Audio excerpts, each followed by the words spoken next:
En un video anterior me acerqué al tema de las elecciones presidenciales en Colombia, pero más que por analizar las elecciones a fondo, era por la curiosidad sobre el candidato sorpresa, el ingeniero Rodolfo Hernández, al que muchos han llamado el Trump colombiano por sus excentricidades, sus declaraciones machistas o xenófobas y por las acusaciones de corrupción que tiene, un mal contra el que según él acabará.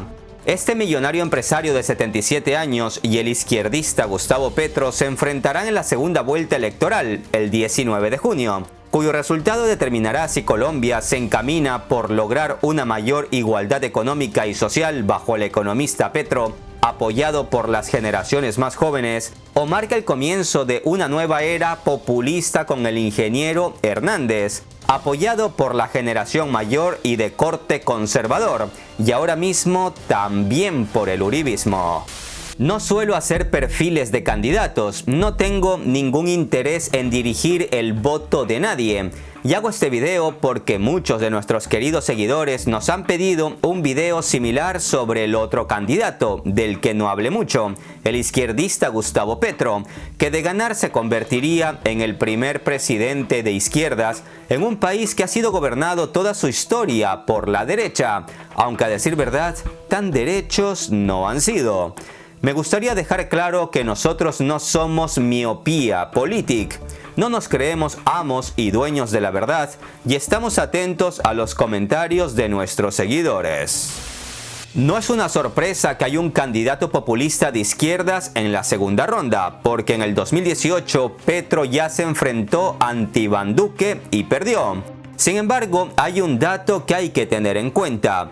Esta vez Petro logró la votación más alta entre los candidatos, superando el 40% de los sufragios. Esta es la tercera vez que Petro se presenta a la presidencia de Colombia, pero antes de eso ha tenido una larga carrera política, lo que hace que haya más que decir sobre él. Y como hacemos en Top de Impacto, a los hechos me remitiré. Soy Gabriel Bulgakov y en este video vamos a analizar al gran favorito de la primera vuelta, aunque quizás ya no en la segunda, quien según algunos sondeos debió haber ganado en la primera ronda.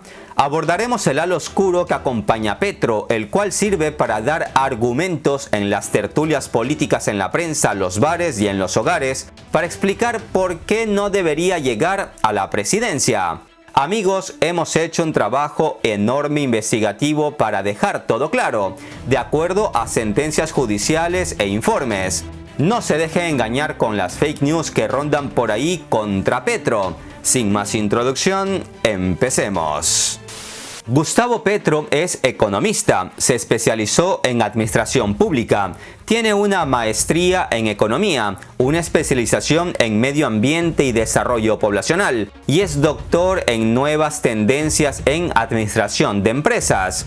Para ningún colombiano es desconocido que Petro fue militante del grupo guerrillero M-19, pero ni fue comandante ni era una figura importante en el grupo. El M-19 llevó a cabo secuestros, atracos a bancos y un desastroso asedio a la Corte Suprema en 1985, financiado por Pablo Escobar, que provocó más de 90 muertos.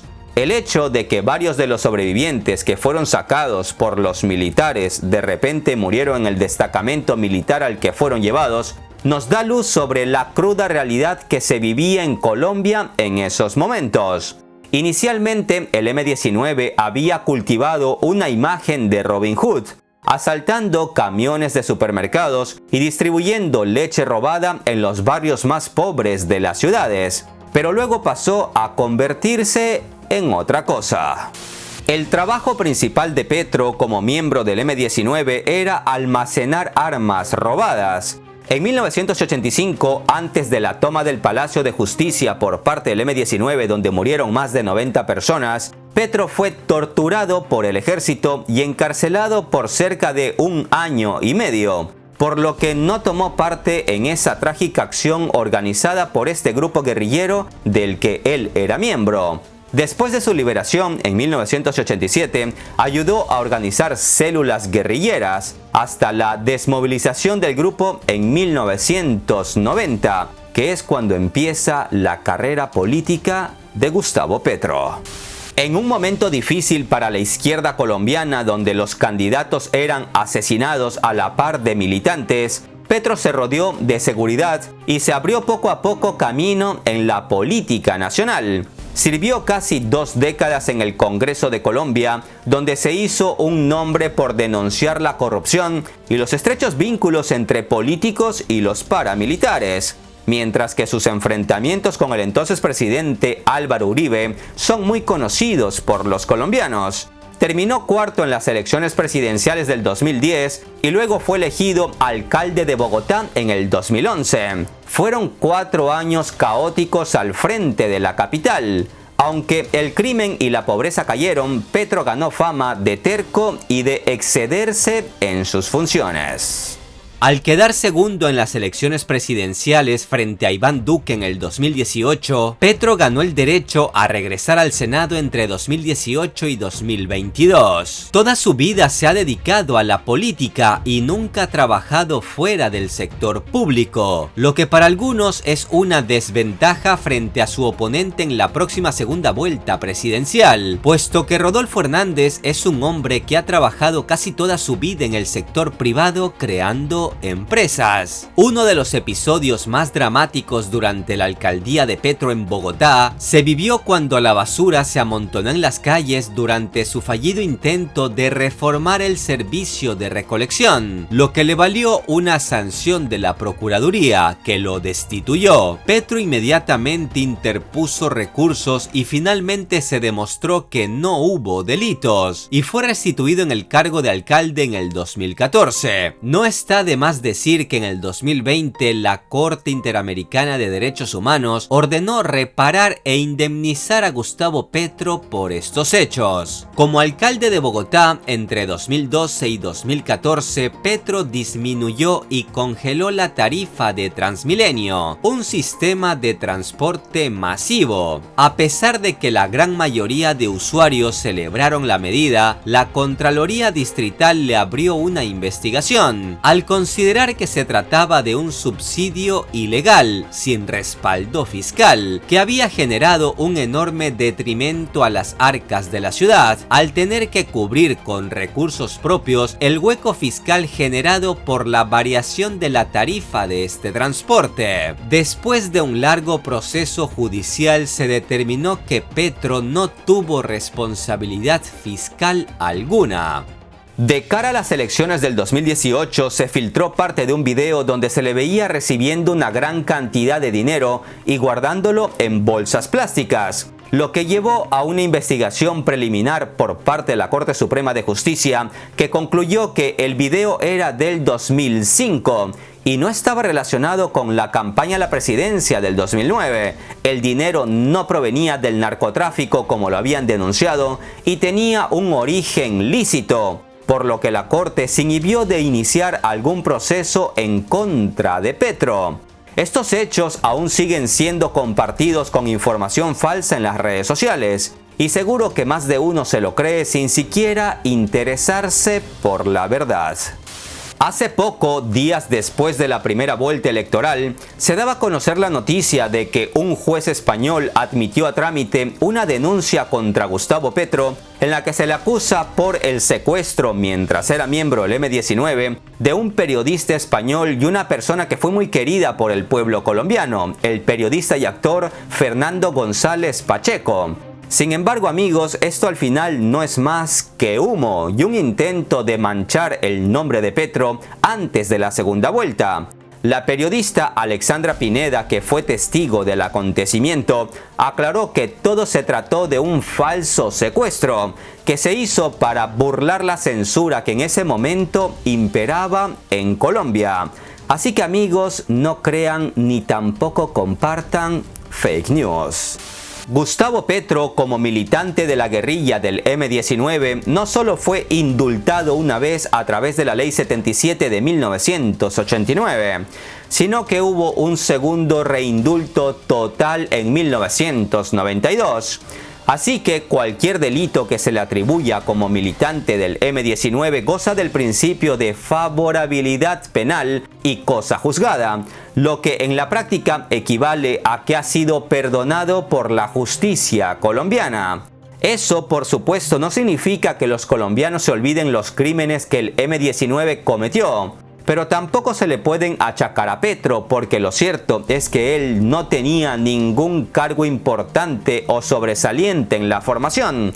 Además, se encontraba detenido durante los eventos más trágicos organizados por el M-19 a mediados de la década de 1980. Muchas de las propuestas presidenciales de Petro han alarmado a la clase empresarial del país. Petro habla de aumentar los impuestos a los ricos y financiar programas contra la pobreza. Propone retomar el diálogo con el grupo guerrillero ELN y normalizar las relaciones con Venezuela, aunque esto último también es algo que propone su contrincante Rodolfo Hernández. Por una economía más verde, Petro, un ambientalista declarado, promete detener toda nueva exploración de petróleo y reducir la producción de carbón, a pesar de que estas son las dos principales exportaciones de Colombia. Y este no es un discurso nuevo. Su compañera de fórmula, Francia Márquez, abogada afrocolombiana, es activista ambiental y ha sido reconocida con el premio Goldman, un equivalente al Nobel Ambiental. Este discurso, que ha llevado a los partidos verdes al poder en Europa, no es bien visto por los colombianos porque las cuentas fiscales del país dependen del petróleo. Petro ha esbozado un periodo de transición de 12 años y dice que el país podría reemplazar la pérdida de ingresos de los combustibles fósiles con un gran impulso al turismo y mejoras en la agricultura y la industria. Si estas medidas logran atraer la inversión extranjera, es algo que estaría por verse.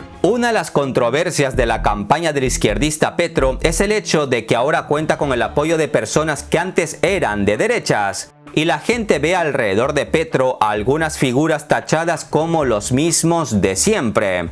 Esto puede enmarcarse en el cambio que ha experimentado Colombia en los últimos años y que ha permitido que varios se desplacen en el espectro político y ahora converjan con muchas de las propuestas del candidato de izquierda. Con respecto a los votantes, es claro que ha habido un trasvase de votos de la derecha hacia la izquierda, de gente que en algún momento apoyó a Uribe y ahora apoyan a Petro. Antiguos críticos de Petro de la clase política tradicional de Colombia se han subido al carro de la izquierda. Incluso el segundo hombre más rico de Colombia, el banquero Jaime Gilinski, está respaldando la campaña de Petro como uno de sus principales financistas. Si bien Petro dice que su proyecto es un pacto histórico y da la bienvenida a todos los que se quieran unir a su causa, aun si llevan la marca del uribismo en su currículum, lo cierto es que Petro y muchos de sus seguidores han atacado al otro candidato, el ingeniero Rodolfo Hernández, por haber recibido apoyo directo del uribismo. Pero es que de verdad en todo esto hay un dato repugnante. Fico, el candidato oficial de Uribe, que en campaña llamó al ingeniero Hernández corrupto, le dio su apoyo apenas el ingeniero pasó a la segunda vuelta. Hay quien acusa a Petro de querer perpetuarse en el poder si llega a la presidencia. Sin embargo, debo aclarar que la reelección presidencial en Colombia estuvo prohibida antes y luego en la Constitución de 1991. Pero en el 2004, el expresidente Uribe presentó una reforma para que se permitiera la reelección inmediata del presidente, con lo que accedió a un segundo mandato, una figura que también usó su sucesor designado, Juan Manuel Santos. En el 2015, con la llamada al equilibrio de poderes, el Congreso colombiano de mayoría uribista cerró de nuevo la posibilidad de que un presidente pudiera aspirar a un nuevo periodo. Esa es la razón por la cual el presidente actual, Iván Duque, no pudo presentarse de nuevo a las elecciones presidenciales. Aunque sobra decir que si hubiera podido hacerlo con su actual índice de desaprobación en temas de corrupción del 82%, solo sería el hazmerreír de los colombianos. La segunda vuelta en Colombia, que está a la vuelta de la esquina, es atípica, dado que no se hará el ya tradicional debate entre los dos candidatos. Y esto no es de extrañar, porque es sabido por todos que Hernández no puede exponerse a meter más la pata en esta parte final. Por eso el ingeniero no habla con la prensa de ninguna de sus propuestas, que solo se conocen mediante videos guionizados, mientras Petro es un reconocido orador. Necesitamos es que los empresarios entiendan que el mejor negocio es tener gente pobre con capacidad de consumo, todo lo que hace pues, porque los pobres consumen toda la plata en el mes. Estimados amigos, hagan el bien sin mirar a quién, y no como esos colombianos que no votan convencidos por alguien que pueda hacer un mejor país, sino porque son anti-Petro o antiderecha o anti lo que sea. Y es por eso que se entiende que en las últimas semanas se ha incrementado el voto a la tercera opción, es decir, al voto en blanco. Y es comprensible que si llegados a esta altura ninguno de los candidatos es bueno para el país, solo hay una forma de manifestar el desencanto acudiendo a las urnas: voto en blanco o voto nulo. Aunque para ser honestos, estas mini protestas en nada van a beneficiar al país. Colombia ha dejado claro desde hace tiempo que necesita un reinicio. Ya veremos si mis parceros colombianos logran dar con el botón adecuado. Hasta la próxima.